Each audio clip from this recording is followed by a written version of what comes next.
Ce sera à la justice de trancher.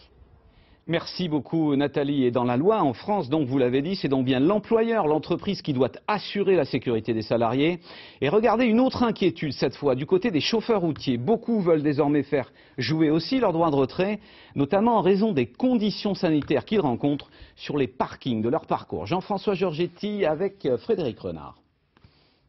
Vitrolles, au nord de Marseille, un parking pour poids lourds. Sur cette aire, des camions sont stationnés. Des chauffeurs majoritairement originaires des pays de l'Est s'organisent comme ils peuvent.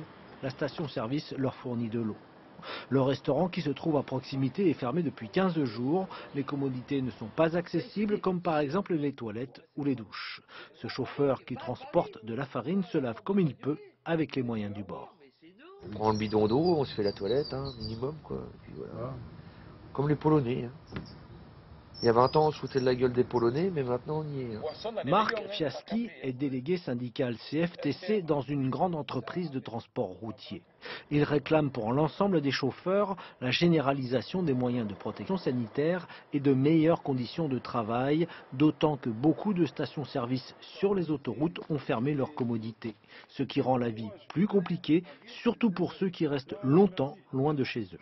Le gars qui travaille 3 semaines et qui part de chez lui 3 semaines, comment il fait pour se laver?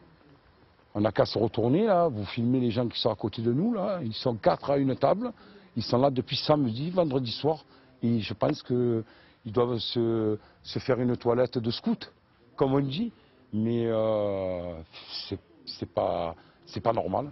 À l'appel de la CFDT, FO et la CFTC, les chauffeurs routiers pourront, à partir de ce lundi, exercer individuellement leur droit de retrait en cas de manquement aux mesures de protection contre le coronavirus.